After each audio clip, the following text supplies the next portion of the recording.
Hi, and welcome to the X22 Report. My name is Dave, and this is episode 496, and today's date is October 18th, 2014, and the title of this episode is The Current Economic Collapse News Brief for this Saturday. And we know that the United States and Europe have placed sanctions on Russia, even though Russia has kind of helped along this ceasefire peace deal in Ukraine. But that really didn't matter.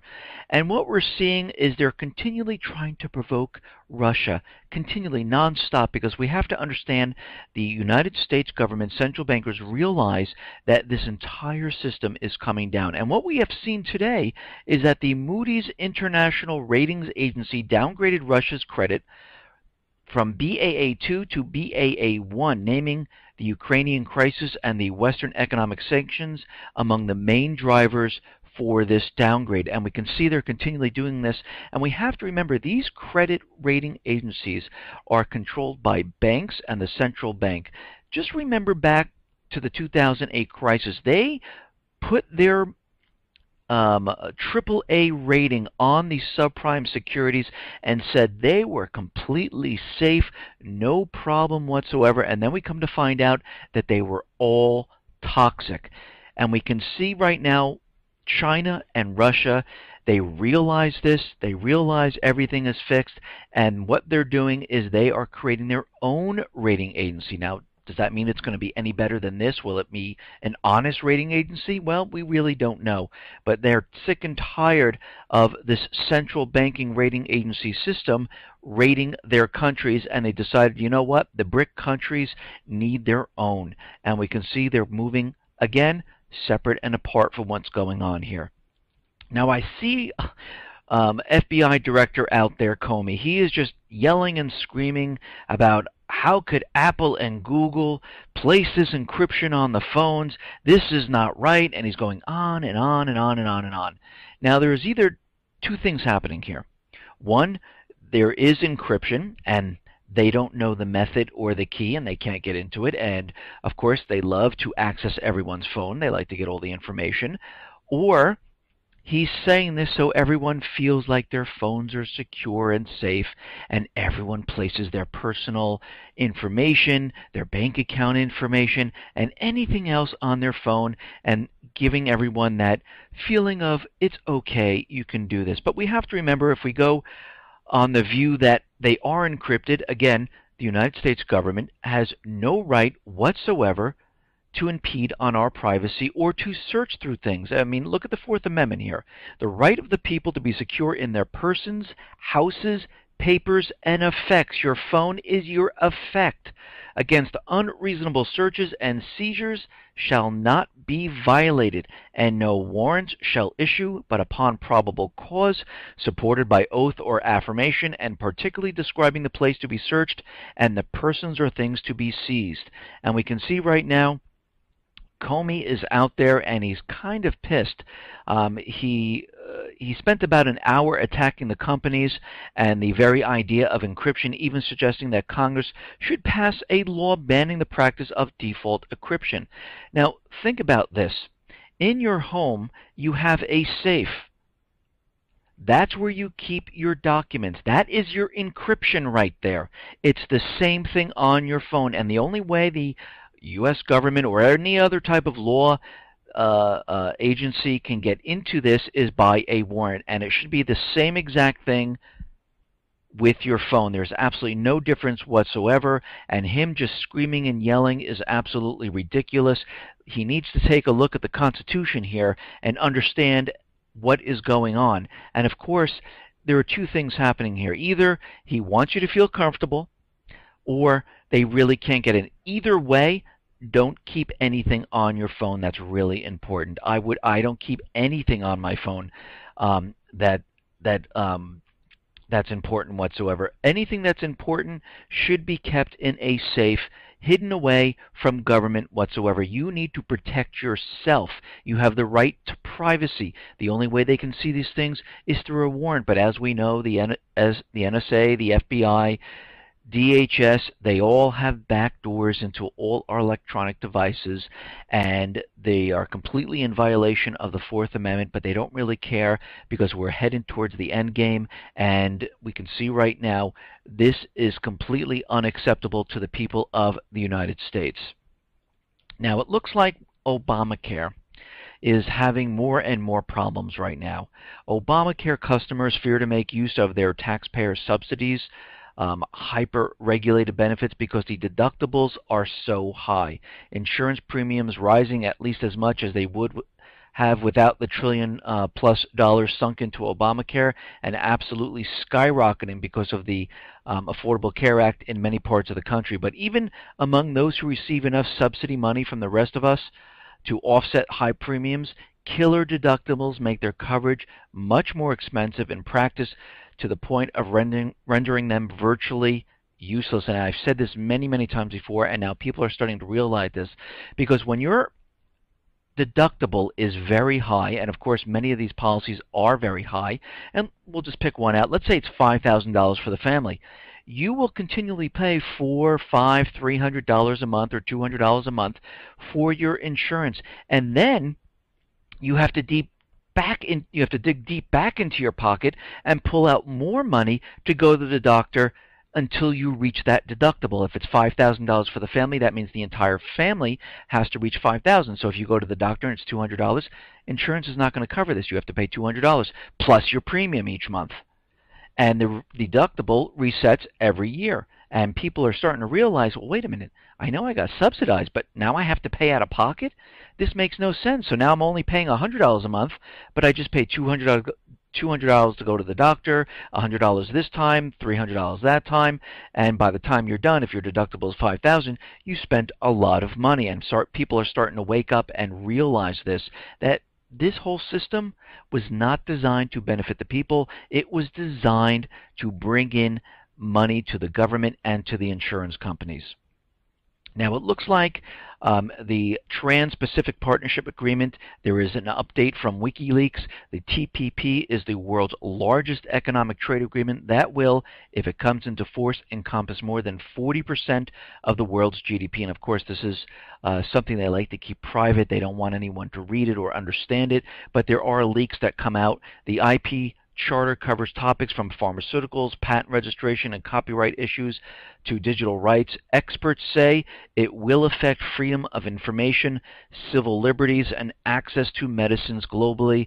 And of course, we know this. This is why they're trying to keep it a secret, because if this really came out, people would not vote for this whatsoever, and countries should not vote for this whatsoever. It is not in the best interest for the people. It is in the best interest for the central bankers, and that is it. Period. Now, it looks like Fidel Castro is going to offer cooperation with the U.S. to fight against Ebola. Fidel Castro has expressed Cuba's readiness to cooperate with the U.S. in the global fight against Ebola. Cuba has been on the front line of international response to the worst outbreak in the disease history. Cuba is the only one that I know is responding with human resources in terms of health, doctors, and nurses. Many of the other countries like UK and the United States are bringing in military assets to help the situation. Although Cuba is far from being a prospering economy, it boasts one of the best medical systems in the world and often lends helping hands in the aftermath of natural disasters and epidemics. And we can see right now, Cuba has been sending these doctors and nurses into these countries trying to help out. Now, it looks like President Obama doesn't want to ban passengers coming from these West African countries because he's saying it will make the problem worse, because people will go and lie on their forms. I mean, like Thomas Duncan did, and they'll fly to different places and then come to the United States, and we would have no idea, where they came from. And of course, you can do this without putting bans. But what we have seen here is that those countries that have placed bans stopped the flow of Ebola victims coming into the country. Look at Senegal. They close their borders. They're banning people from coming into the country at this point in time. If you're coming from Liberia, if you're coming from Sierra Leone, if you're coming from Guinea, and we see there's 30 other countries that have done the same exact thing. And guess what? We see nothing in there whatsoever, no cases whatsoever. And some of those countries are Chad, Cameroon, Angola, South Africa, and we can see that there are many countries that are doing this. And when we look at this, guess what? It kind of does work.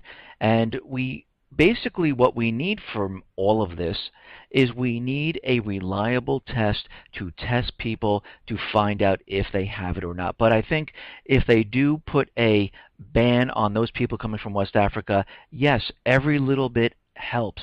Now the question is, why doesn't he want to ban those people coming? Why does he want to stop the travel between the United States and West Africa? Is this because then businesses couldn't fly in there, do their business with oil? Because you have to remember, bidding is now open in Liberia for companies to come in to help drill in these countries. And I believe this is one of the reasons why he doesn't want to do this.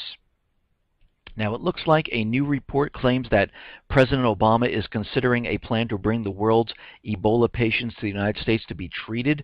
Judicial Watch, the conservative public watchdog group, says in a shocking report, the president is actively formulating plans to admit Ebola-infected non-citizens just to be treated here in the United States. Now, this is a little concerning, and maybe these people should be flying to those countries where they're infected, because why would you want to bring a patient into the country and infect an entire country when you can bring a couple of people to that country, set up a system there, and treat them there? It makes no sense whatsoever. Now, we understand there is about 500 or so troops in Liberia at this point, and we can see more are on their way to move into West Africa. And the armed forces, they are saying if any American soldier in Liberia contract the deadly Ebola virus, they will be quarantined, stabilized, and evacuated to a medical facility for treatment, adding that the U.S. military hospitals that will admit potentially infected troops have not yet been identified. So let's see. We gave our troops 4 hours of training on Ebola, which are completely worthless.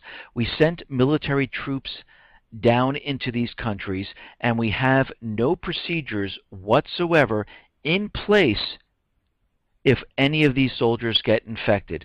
It seems a little ridiculous to me. It seems like there's a different agenda being done in West Africa at this time, and they could care less about treating the soldiers, because they would have all this in place. What hospital, what the protocols are going to be. And again, this is nothing new here. They've been treating this in West Africa for over a year. And the CDC's been there. Doctors have been there. Many people have been down there, and they should have all these protocols in place already. And of course, now we know there is an Ebola czar that Obama has appointed into the position. And of course, he is a lawyer, not a doctor. And again, he is a PR person to control the entire situation and contain it. He's a PR marketing person, which is a lawyer, who is going to skirt around everything that comes up. And we can see that this is in no way a person that can control and make decisions on Ebola whatsoever. Now, it looks like GlaxoSmithKline said on Saturday that they are on a fast track to move their vaccines forward. Development of the vaccine candidate is progressing at an unprecedented rate, with first phase safety trials with the vaccine candidate underway in the US, UK, and Mali, and further trials due to start in the coming weeks.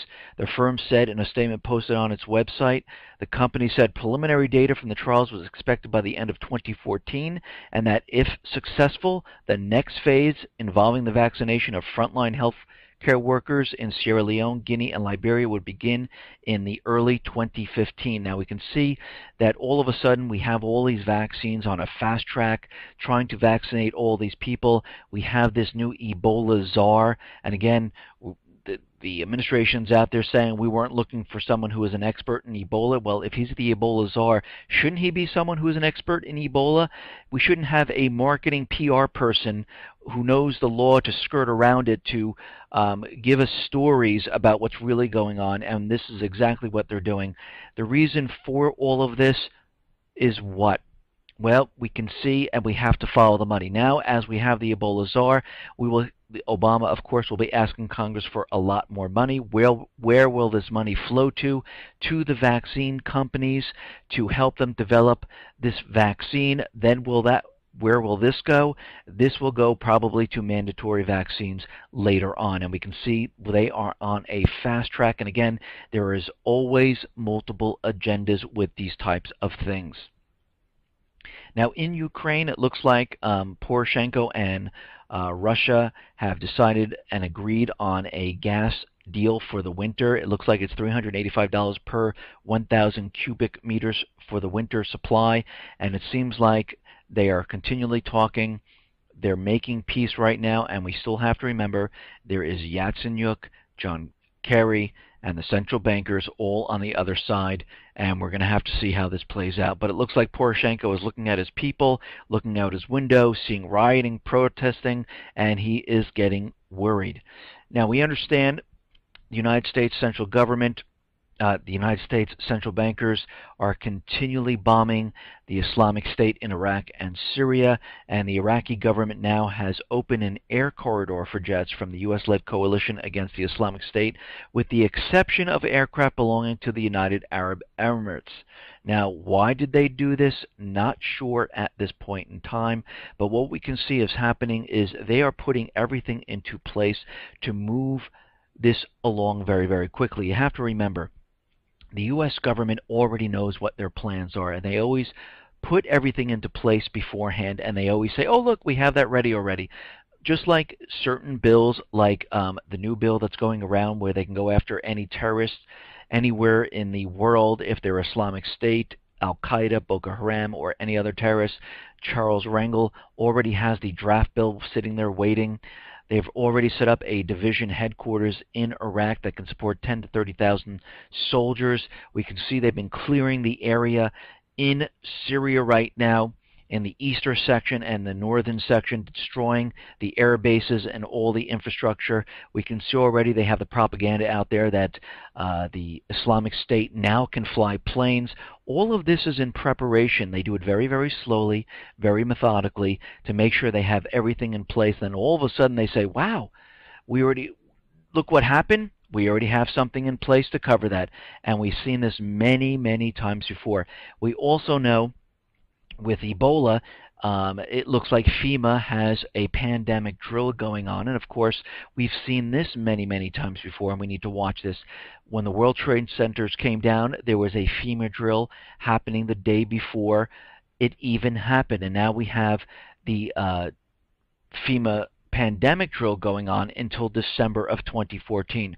So we can see all these things have been put in place on purpose because they understand where they're trying to get to, and they make sure they are covered and ready to go once they create the event.